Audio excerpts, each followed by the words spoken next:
Hello to all you Virgos. This is your monthly horoscope for Virgo for the first month of the year of 2020. And remember, Virgos, you're the captain of your ship. These are monthly horoscopes, very general, so take what resonates with you, okay? You have your free will. I'm just telling the energies that are around. The weather forecast. So, let's get started. I think January will be a fairly lively month, social month for you. Not bad at all. Notwithstanding the fact in general, so for all the other signs and in particular the cardinal signs, but you're not a cardinal sign, there are quite some life-changing events happening. But for you, I think it's more of a socializing and an opportunity to socialize, more an opportunity to connect with other people for sure. That is a bit the most important thing in January. Now, first of all, Saturn and Pluto conjoining together, the eclipses and all that. What is this all about? I've been talking about your fifth house for a long time. Not going to repeat this all, but basically what it was is that in 2019, you had the most difficult planets in your fifth house, which was Saturn and Pluto. Also, the South Node was conjunct Pluto. So on a karmic level, there were like really, really hard lessons there. And whether it was on a love level, whether it was on a child level, or whether it was on a creative level. So there was an energy of wanting to take the control very much, but knowing that this is not the way. So it's about letting go of that control. And having fears, yes, but again, that could be considering a child, that you have to give them the space so that they learn from their mistakes, which is very, very hard when you've got that Saturn energy there in your fifth house. You just want to do it all for them. The same with a loved person, with a person that you love, because the fifth house is the house of love. And the same for a creative project or even your own business. Whatever it was for you. Now, as this Saturn and Pluto come together, it's like the culmination point. But at the same time, and with Saturn and Pluto, it means like really there needs to be that restructuring here. And it's going to form itself. And the very good thing is that at the same time, especially the first 2 weeks of the month, you're going to have Jupiter with the South Node. So what happened last year that was so tough is happened this two first weeks. Jupiter, the planet of expansion, the planet of hope, the planet of possibilities, and the South Node. It's the point of karma. So this shows that there's going to be abundance in that house. So what once was so hard is now almost happening out of the blue, so to speak. But of course, this is not happening out of the blue. Karma is about what you did before. And so there's a lot now that can go very, very positive for you. That you feel like, yes, this is, if I had to do all of this hard work, considering, a child or considering a project, considering love, and now I'm getting this, wow, now I know why I did it, why it was so hard.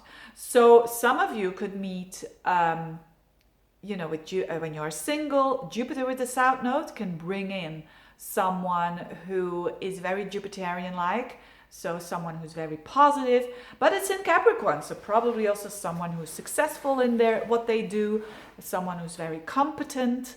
And so for a lot of Virgos, this is good news, especially when they had a hard time on this heart chakra level. Now this is the turning point where you've been waiting for so long. And so of course, Saturn and Pluto are still in your fifth house, so this restructuring and this new structure is still there.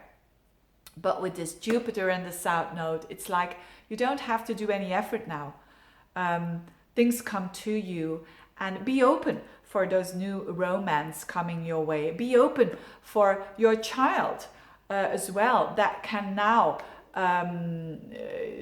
that something is happening in their life that is more positive, or your creative projects that now seem to grow more and seem to there's more abundance, it seems. But again, it seems like that, but actually it's because you've done all the hard work. So very nice for you. And of course, this is especially in January, but this is for the whole year, because you're going to have Jupiter there for the whole year, which is fantastic.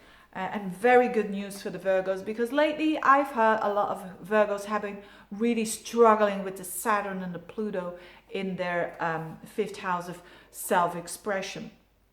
Now, so the eclipse as well, there is an eclipse on the 10th happening in the opposite house, which is your 11th house, with the moon and the north node. So when the moon and the north node are conjoining together, this is about new opportunities to change your day-to-day life, to change something in a new way. It's like, and for you, it's in the friend house. So again, when you are, for instance, a man, you could fall in love with a friend, and a very significant woman comes into your life that can give you some emotional stability there. When you are a woman, it could mean that you fall in love with a man who's got these energies of protecting you, of understanding you, of feeling a bit like family, because it's in Cancer. So for the single Virgos, it's really, really good energy. It's really about opening up. It's really about opportunities coming your way. And friends are very, very important here. When you are in a relationship, you can, even when you are in a relationship, you can have a lot of fun with your friends, and you can have a lot of emotional support.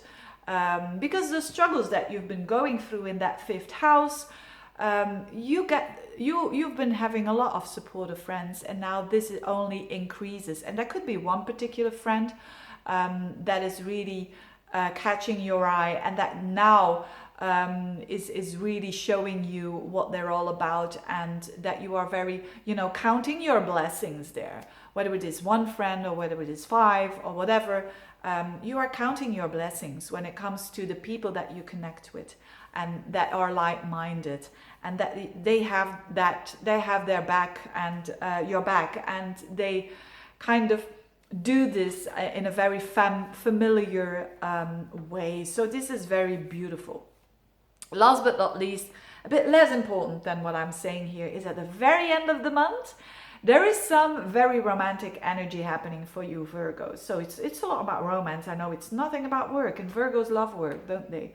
They're going to work a little bit more from home, probably, with Mars in your fourth house for the whole month. And this clashes with your seventh house, with Venus there and Neptune. So maybe your spouse or boyfriend, girlfriend doesn't like it that you're working at home all of the time, whatever it is.